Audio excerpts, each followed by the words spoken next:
There you go. Thank you. I got some oil over here. Oh, there go Okay, KG. quiet on set. There go Five, who? 4, 3, 2, 1. Action. You on camera. Hello. Good evening. Welcome to the Love Your Neighbor show.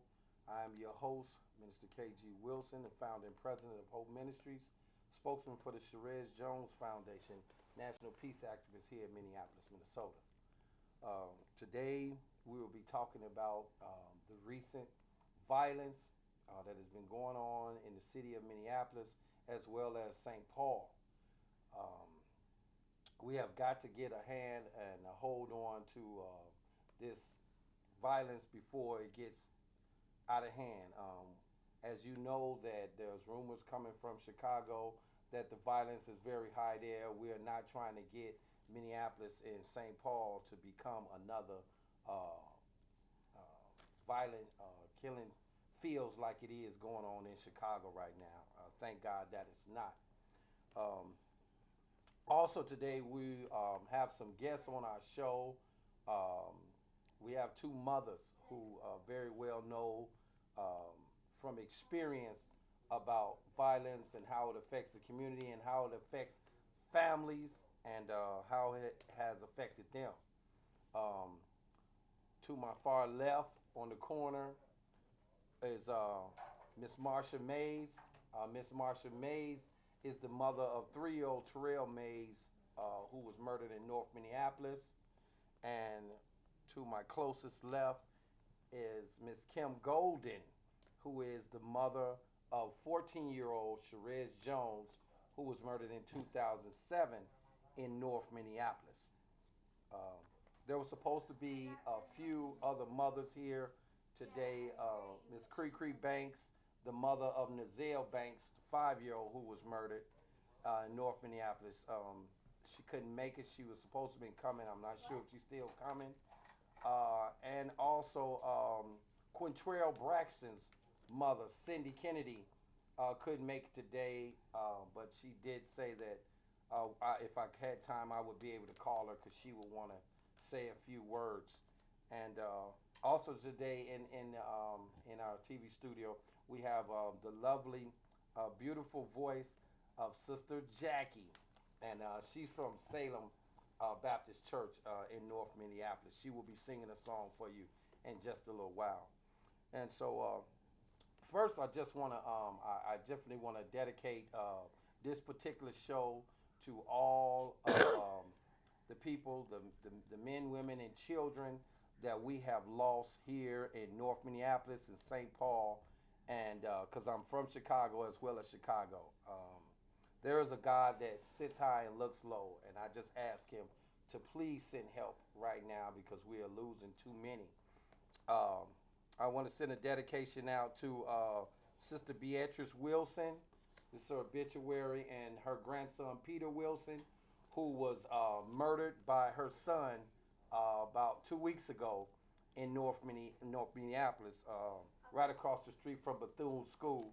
We want to say rest in peace to that grandmother and that son, and prayers are still going out to your family. Um, Also today, we want to send prayers out to the family of Gianni David Gossett. They had his funeral today, and we want to send prayers out to that family as well. He was murdered in North Minneapolis last week. Uh, so we just are asking the whole community to keep all of these families in prayer. Some of these are recent, like I just said to you, but we still have mothers and fathers who are still grieving years later, months later, after their children have been murdered here in Minneapolis. So what I'm gonna do is I'm gonna first introduce you to Miss Marsha Mays, who, like I said before, that was her 3-year-old son, Terrell Mays, who was murdered in North Minneapolis. And what I want to do is ask her a question real quick. Marsha, could you just kind of tell us about since your son Terrell has been murdered, and now numerous murders have occurred since then. How you feel about it? How I feel about it? Mm-hmm. Well, it makes me real upset. Um, with my own son killing, it was something that should never happen. A 3-year-old supposed to be being a 3-year-old, enjoying themselves in their home, but yet and still the devil crept inside and took my baby. So yes, I'm upset. I don't like the north side no more. I try not to go over there. Um, just like today, for me to see a 22-year-old land where my son was laying 11 months ago was totally another wake up call, basically. Mm. So, is has anything occurred with the police with the case? Have you heard anything about if they have any leads or anything about what who may have done this to little 3-year-old Terrell, your son? No, there's not been no leads. There haven't been no leads from day one.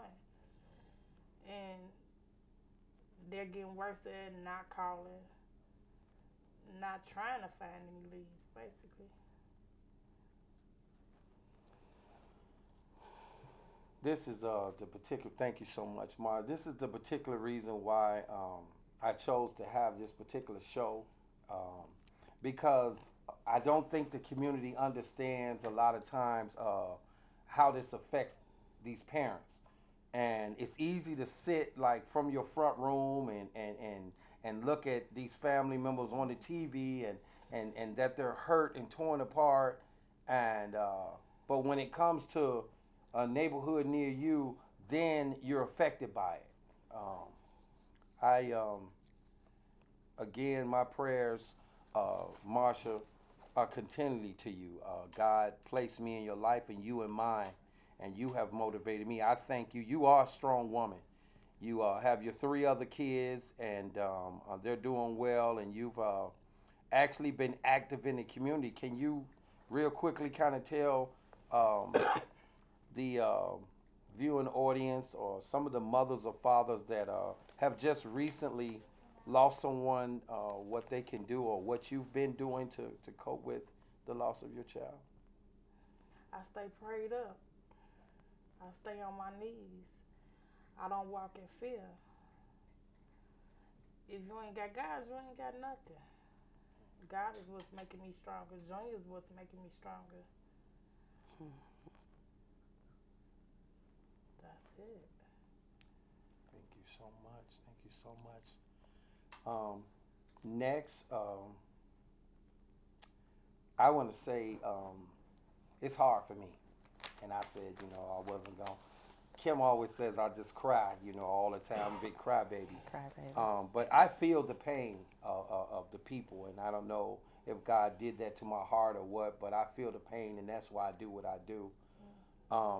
I would say that these mothers that are here, and there's more mothers in the community, that I think you need to somehow, if you can, call me and you can get in touch with these mothers because they have a painful experience of losing their children, and that's something that you share with each other, and I believe that sometime God will bring people together for that reason, and so that they can help each other. When one is weak, the other one is strong, and two, like Sister Marsha said, with God, we can get through this together. So I want to just introduce you, if you don't know. This is Kim Golden here, the mother. Again, I spoke in the beginning of Sherez Jones, 14-year-old Sherez Jones, who was murdered in 2007 on 33rd and Humble.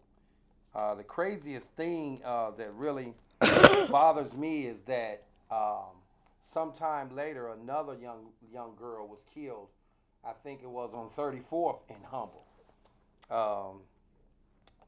It's been a while since I believe Ms. Golden have spoken to anyone publicly about what has happened.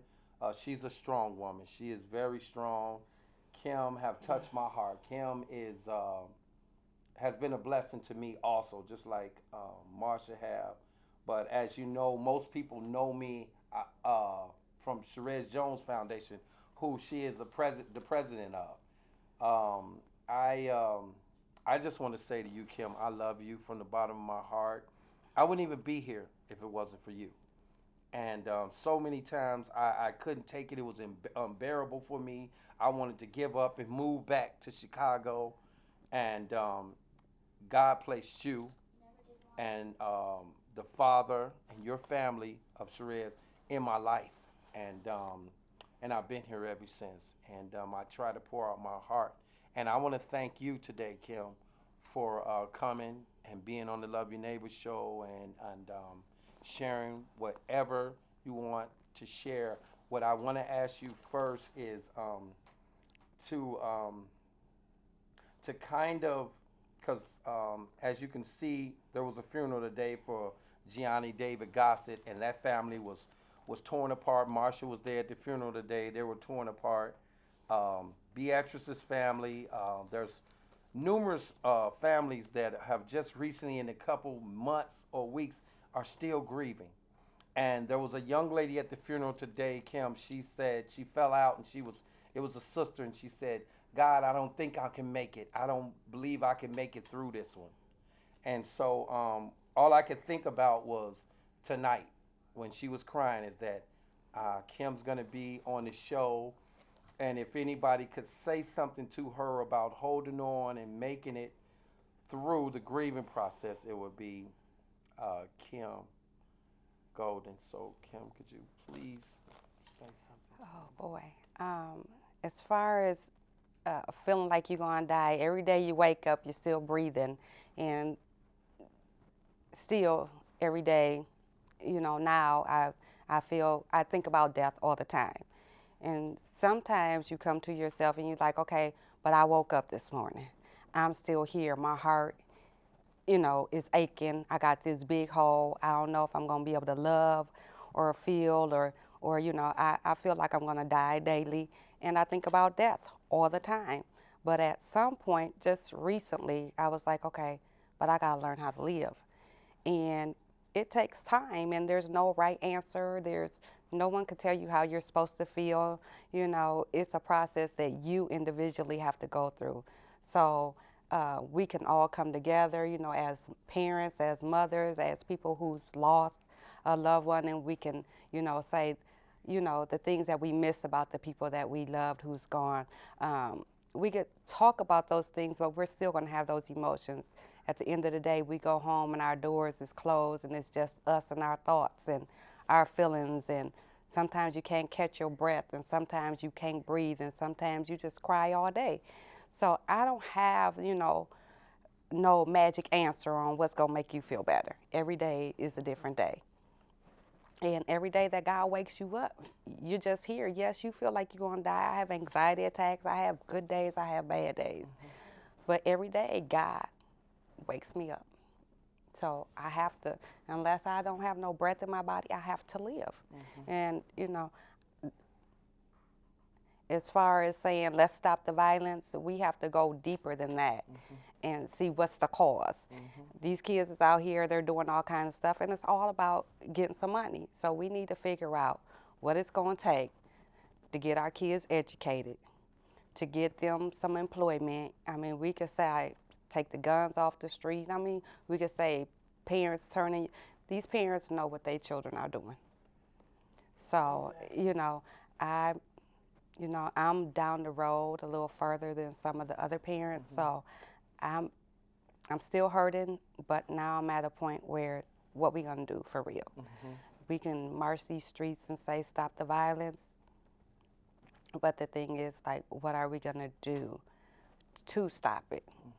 So the parents who's out there listening, your sons, your daughters are into this and that, you need to start guiding your children to do something positive. You know what they're doing, whether you call them out and say, you know, I know you did this or that. You need to start directing all that wrongdoing. It's not slick, it's not cool. They smoking the weed, they hanging out, all that. That's how this stuff all began. So we need to figure out how we're gonna guide them to something else. So that's where I'm at. Hmm. So Thank you so much for that, Kim. And you know, it's been a while, and I can remember the first time that I came to Kim and I said, Kim, I need you to come and do this or come and say that, and she would just have tears in her eyes and say, you know, I'm not ready yet. I'm not ready to do that. And what that told me was I learned a lot from Kim, and it showed me that grieving process takes time, and some more than other, and some shorter than other. But I seriously have so much respect for you, and Marsha for coming out. But we got to stay prayed up, and like Kim said, we got to give them something. If we're asking for them to put something down, then we need to put something else in their hands. And I understand that very well. And I believe that people like myself and people like me who care about our community and concerned about the community and about the lives of our children, that our purpose is to save somebody, to get a message to somebody. We understand that it's not going to get to everybody, and we're not going to save everybody. That's why we're here right now, talking about what we're talking about. And so I think that we just have to come together and find out what it is that is missing. What is it that is missing that is taking the respect for life, for one another, away from our youth, and that is making them want to hurt and kill each other. And so with that, I think now would be a beautiful time for a beautiful song for my guest singer.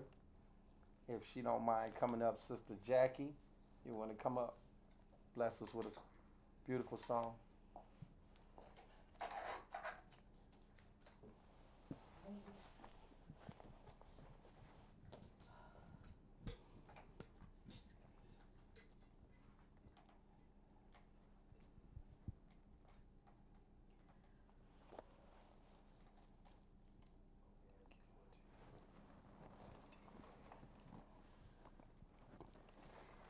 Hold on just a little while longer. Hold on just a little while longer. Hold on just a little while longer, and everything will be alright. Amazing grace, how sweet the sound. It saved